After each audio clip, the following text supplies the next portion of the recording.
Good afternoon. Today I'm going to be reviewing the Watchdives WD6105. This watch is available from watchdives.com. The usual price is $99 US. However, I'm pleased to report during the Christmas sale, the price of this watch is $89 US. So firstly, let's look at the box that the watch comes in, and then I'll talk you through the other items one gets with the piece. So the watch comes in a watch box, which is protected by this black cardboard outer sleeve, one removes. And this is the watch box itself, hinge lid. The interior is fully upholstered with a black velour fabric, and the watch sits in the base on a padded pillow cushion, as one would expect. Now, after seeing this watch box, I spoke to Watchdives and I suggested they update the watch box, and they've agreed to change the watch box to a black plastic pelican style case, which I think would be better quality and more aesthetically pleasing. So the thing to note is if you purchase the watch now during the Christmas sale, you won't receive it in this watch box. It will come in a black plastic pelican style case. With regards to the items, one only gets this thank you card, and on the reverse it has the contact details. This watch is covered by the usual 3-year international warranty, and if you have any problems with the watch during the 3-year warranty, you simply email Watchdives service@watchdives.com. Now, I would like to see Watchdives use an owner's instruction manual and, of course, a warranty card rather than just using this thank you card. But, of course, one has to expect some cost-cutting measures because they are retailing this watch at only $89 US. So, with regards to the specifications of the piece, this is the Watchdives WD6105. The watch is clearly an homage to the Seiko Willard Turtle, reference 6105-8110. So, very similar proportions to the Willard Turtle. We have a 43.6mm case diameter. We have a lug-to-lug measurement of 46.8mm, a thickness of 13.5mm, and a lug width of 20mm. The oyster-style bracelet tapers from 20mm at the lugs down to 17.8mm at the 2-button push clasp. The 2-button push clasp is signed to a high standard with the Watchdives shield engraved. Nice firm resistance to the 2-button push triggers, and nice large mirror polished bevel machined to the edge of the flanks. And this is something I want to give due credit to Watchdives for, because this watch competes directly with the Steel Dive SD 1970, and that is highly regarded by collectors as the very best Willard Turtle available. But this has a superior clasp. Now, I say that bearing in mind that Steel Dive have recently upgraded their clasp. I was critical of Steel Dive for using a pressed clasp with only 2 or 3 micro adjustment holes. But however, Steel Dive have updated their clasp, and recently they've introduced a solid milled stainless steel clasp with 6 micro adjustment holes. But however, the 6 micro adjustment clasp is pressed, it's not milled on the exterior. This clasp is heavier gauge. Now, if you look at the large mirror polished bevel, you can see that is the thickness, that is the gauge of the stainless steel. So this isn't just a pressed metal body, it is actually milled out of a solid piece of stainless steel, and therefore it's thicker on the flanks. It does have 6 micro adjustment holes. I'm often critical of brands only having 2 or 3. This has 6, so no problem with fine tuning the length. Beautiful luster to the brushed satin finishing, and the quality of the engraving on the shield is perfection personified. So the interior is very well executed, solid milled 316L grade stainless steel, brushed satin finish, beautiful luster to the brushed satin finishing, no sharp edges, no burrs, the hinge pins are tight, no sharp corners, so very well executed, and it snaps sharp with a nice positive click. With regards to the rest of the specification, we have a flat sapphire crystal with blue tinted AR coating, and the blue AR coating does an outstanding job of reducing the glare and the highly reflective nature of the silver mirror polished applied indices and the silver baton hands. The baton hand set and also the second hand are Willard Turtle style, as you can see, correctly proportioned. The minute hand extends to the white minute ticks on the chapter ring.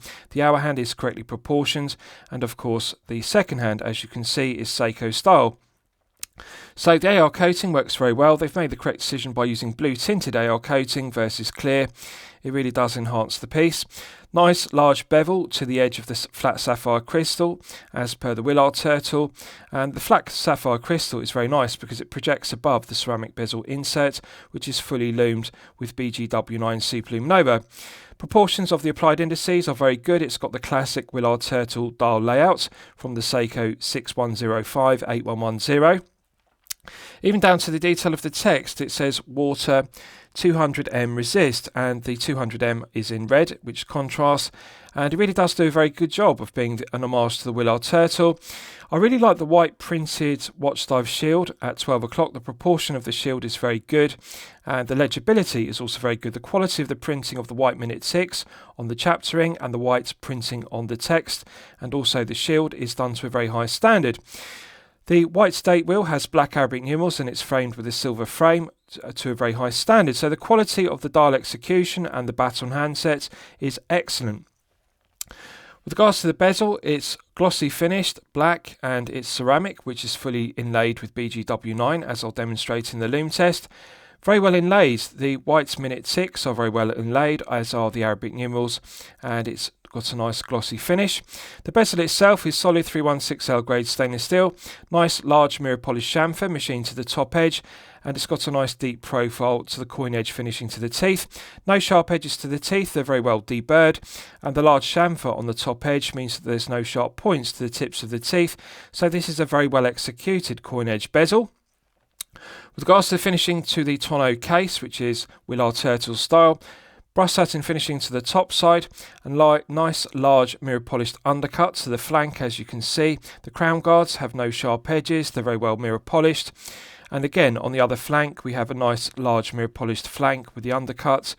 Absolutely flawless mirror polishing, no sharp points to the tips of the lugs. The only difference I would like to see are holes in the lugs to make it easier to remove the end links, but however this is subjective. Some collectors prefer the Willard case not to have any holes in the lugs, but I think it would add to the vintage aesthetic of having that Willard tonneau turtle case. With regards to the end links, they're female pivoted end links. As you can see, they articulate very well, and the female pivoted end links give a better fit than using male end links. The end links are a good tight fit to the case, the spring bars are a good fit, and the end links don't move around. I'll just check the other one. Nice tight fit to the turtle tonneau case, as you can see, and again they articulate very well. The bracelet also articulates very well, no stiff links, it doesn't kink. Beautiful lustre to the top side and underside of the brush satin finishing to the 316L grade stainless steel, and that contrasts with the mirror polishing to the flanks. Push pins in the bracelet, which are a clear cross-cutting measure, but however this is an homage to the Seiko Willard turtle, and of course push pins do fit a Seiko homage. I personally prefer screw pins, but of course they add to production cost, and therefore they wouldn't be able to retail this at $89 US if it had screw pins. With regards to the case back, solid 316L grade stainless steel, mirror polished to a flawless finish. The milled slots don't have any sharp edges or burrs, and it's actually a deceptively low profile bubble back case back. As you can see, it's got a nice flat centre section, so perfectly smooth and sterile. It sits against the wrist very snugly and also feels very smooth and comfortable because there's no engraving or embossing. So I think they've made the correct decision by making the case back sterile as opposed to engraving the Watchdives shield. It does enhance the comfort, and it is low profile, bearing in mind this is a NH35A powered piece. Brush satin finishing to the undersides of the head of the piece is done to a good standard. No sharp edges to the undercuts of the flanks, and the tips of the lugs don't have any sharp corners. The male end links are a good tight fit and also well machined. So I'll give you a wrist shot and you can see how it fits on my 8-inch wrist. Now I have sized this bracelet because it comes with a very long bracelet, and even with my 8-inch wrist I removed two full links from this bracelet, one link this side and one link that side of the clasp. So this bracelet with all the links will actually fit up to a 9-inch wrist, and even with all the with the 2 links removed, this still weighs 180 grams. So that's something to note. It is a heavy piece, as one would expect with a large tonneau turtle case shape and a 20 to 17.8mm oyster style bracelet and a solid mill clasp. So it is a hefty piece. But as you can see, very aesthetically pleasing, does an excellent job of being an homage to the Seiko Willard turtle. 43.6 does give wrist presence, but I would say to you, if you're a collector with a 6 to 7-inch wrist, you may find that it wears with too much wrist presence and too much heft to be comfortable. 180 grams is very heavy, but of course you can reduce the heft if you wear this on a tropic rubber strap or a waffle rubber strap. It would fit the aesthetic of it being a turtle homage, but of course without the bracelet it would significantly reduce the heft to circa 100 grams. So on the bracelet it is a heavy piece, although it does feel very well balanced. They've made the correct decision by using 20 tapering down to 17.8. 20 to 16 is the industry standard, but 20 to 17.8 is acceptable because this does have a wide 2-button push clasp, and also it does need that thickness on the bracelet to balance the large head of the piece at 43.6. The lug to lug is 46.8. Now, as you'll know from my previous reviews, I consider 48mm to be the sweet spot. That is the perfect lug to lug measurement, regardless of whether you have a 6 to 7 inch wrist or a 7 to 8 inch wrist respectively. So at 46.8 it's actually deceptively short. One would expect this to be circa 48. 46.8 means it's short, and therefore it wraps around the wrist very well with the undercut and the tonneau turtle case shape. Very snug fit due to the female pivoted end links. They articulate very well. They've made the correct decision by using female pivoted end links versus male end links, because as you can see, the end link in the bracelet pulls right down to the wrist, so one doesn't get a large gap underneath the tonneau turtle case. So feel good factor is excellent, comfort level is excellent, large piece. The thing I like about it is it's actually quite low profile for a 43.6mm head of the piece. It's only 13.5, and they've made the correct decision by using a flat sapphire crystal versus using a double dome sapphire crystal, although it does have a nice large bevel which catches the light, as you can see. Blue tinted AR coating works very well, and the flat sapphire crystal complements the glossy black finish of the ceramic bezel insert. So I really like it. So I think that it's a very good homage to the Willard Turtle. Proportions are good, feel good factor's good, and it feels very well balanced. The clasp also wraps around the wrist very well, and it's very low profile. Right, so let's test the bezel execution. 120 click unidirectional bezel, as one would expect. Coin edge finished, so it's very tactile and grippy. And it has a ceramic bezel insert which is fully lumed with BGW9. Nice light resistance to it, lighter than one would expect. It feels very similar to a Seiko bezel action, such as the Seiko 5KX, which you might be familiar with. And I like the light feeling of it. The clicks feel fine. I would describe the ratcheting mechanism, the 120 clicks, as lighter resistance and finer. They don't feel as heavy as on a Seiko 5KX. And I like the smoothness because the clicks feel even all the way through the 120 clicks. They don't get tighter or looser. It feels even all the way through the 360 degrees. Nice large chamfer machine to the top edge, so the teeth don't dig into the index finger and thumb, but it's very grippy and tactile due to the deep profile of the coin edge teeth. No lateral side-to-side play whatsoever. No back play whatsoever. So despite being a light or medium bezel resistance, it doesn't have any lateral play or any back play, so very impressive. Let's just check the alignment. Now the clicks are audible, but they're not as loud as on a Seiko 5KX, so it's a quieter bezel if you prefer that. It does feel finer, the ratcheting mechanism does feel finer than on a Seiko. One more click. Perfect. So the fully loomed BGW9 triangle on the ceramic bezel insert perfectly aligns with the 12 o'clock index on the dial and the white minute ticks on the chapter ring. So this is 10 out of 10 bezel execution. No lateral side-to-side play, no back play, perfect alignment, nice light medium resistance. So I really like it. With regards to the crown, it's knurled finish as per the Willard Turtle, which this is an homage to.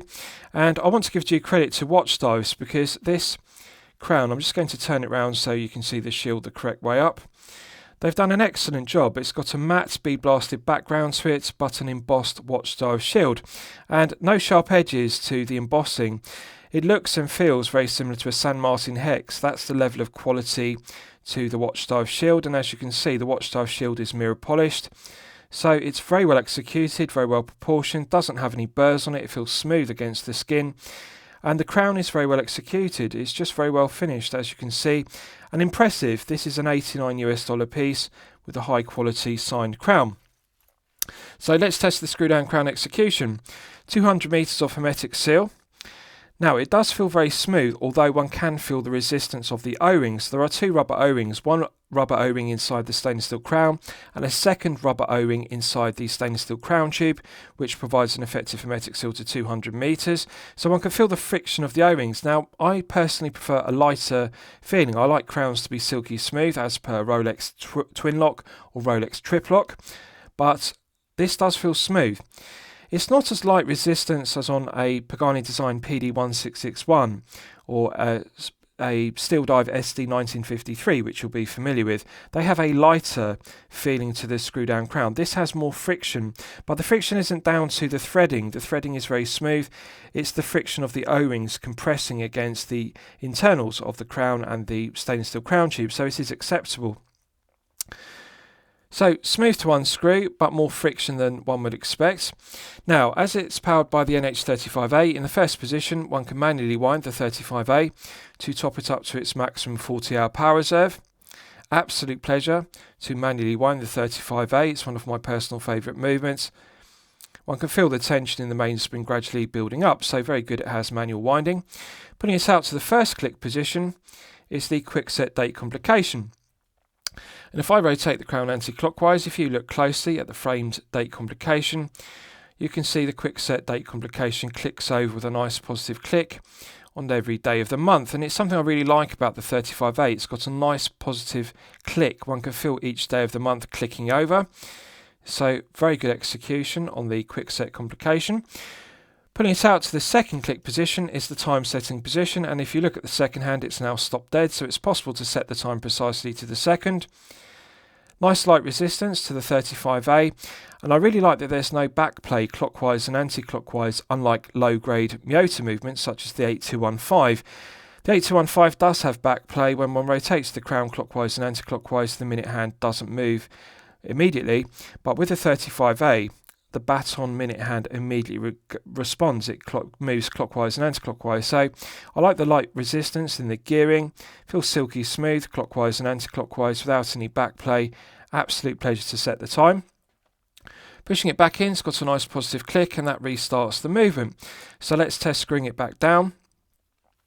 Immediate thread pickup. So there's a perfect interface between the internal thread of the stainless steel crown and the external thread of the stainless steel crown tube, but again one feels the resistance or the friction of the internal O-ring compressing in the crown and the second rubber O-ring compressing inside the crown tube against the winding stem.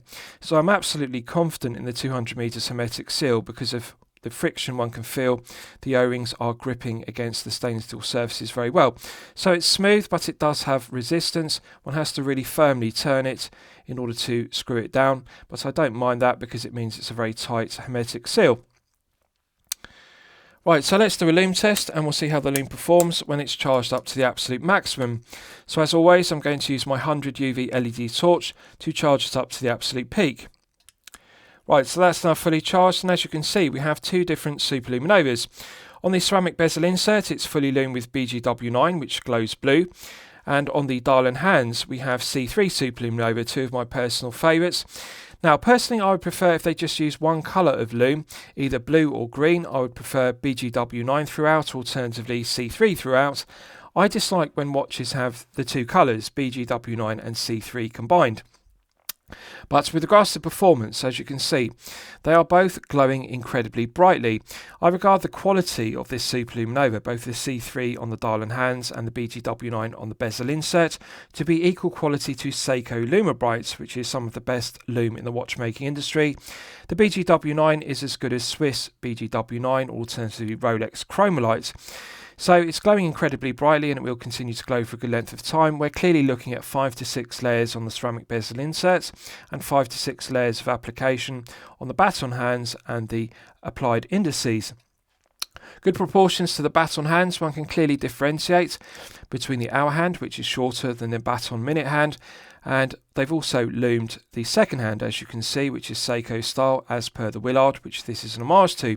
The proportions of the applied indices are correct, and I like the double indices at 12 o'clock because one can clearly orientate the dial. So although there's a colour mismatch between the blue and the green, I would prefer it all green or alternatively all blue. you can see the performance of the BGW9 on the ceramic bezel insert is very impressive. Normally at this stage with 2 to 3 layers one would expect the C3 and BGW9 to fade, but this is clearly 5 to 6 because it is continuing to glow brightly and continuing to glow for a good length of time. The minute ticks on the ceramic bezel insert are well inlaid, as are the Arabic numerals and the triangle at 12 o'clock, so this is outstanding. Bearing in mind this is an $89 price point piece. This is competing with the Pagani design PD1661, which has very poor quality blue luminova. It's also competing directly with the Steel Dive SD1970, which is one of the best Willard turtles, but you can see the performance is equal to the SD1970. So, with regards to the movements, you'll all be familiar with the Seiko NH35A Automatic, one of my personal favourites. It has 24 joules. It runs at 21,600 vibrations per hour and a frequency of 3 Hz. It has hand winding and hacking, which useful complications, and it also has a quick set date complication, which I've demonstrated, and that works very well. The stated accuracy of the NH35A is -20 to +40 seconds per day. So a rather wide accuracy range. However, I'm pleased to report that Watchdives are well regulating the NH35As they're using. This one is running consistently at +6 seconds per day. So +6 is well within the -20 to +40 stated accuracy. And I think +6 is perfectly acceptable for a 35A. 40-hour power reserve is very good, and I like everything about it. It's reliable, it's well proven, it's a good solid workhorse movement, and I think it's the correct choice for this piece. So last I'll summarise the piece. What do I think of it overall? Well, when I'm considering reviewing a watch for my channel, the watch meets 2 criteria. It should be both excellent quality and excellent value at the respective price point. So the usual price is $99. However, in the Christmas sale, as I've detailed, this is reduced to $89. This is unquestionably excellent quality and unquestionably excellent value at $89. At $89, it even undercuts the SD1970. The price of the SD1970 on Watchdives is currently $99. So this is $10 less expensive, but it has the same specification. So the question is, which one do you buy if you're looking for a Willard turtle? Do you buy the Steel Dive SD1970 or do you buy the Watchdives WD6105? Well, the deciding factor is the clasp. Now, as I've detailed, Steel Dive have upgraded to a solid mill clasp with 6 micro adjustments. However, it is pressed and it is light gauge, 316L grade stainless steel. This Watchdives clasp is solid milled, both the interior and also the exterior. The body of the clasp is milled out of a solid piece of stainless steel. This isn't a pressed clasp, as you can see. The gauge is heavier. If you look at the large bevel, you can see the gauge is heavier. If you closely examine the SD1970 6 micro adjustment clasp, you can see that this is a heavier clasp. So this has the edge over it, and for that reason, if I were going to choose between the two, at $89, this is unbeatable. This is the greatest Willard Turtle homage money can buy for $89. I'm going to declare it a champagne watch for lemonade money. I hope you've enjoyed my review of the Watchdives WD6105. Please feel free to post your own comments below the video. Thank you very much.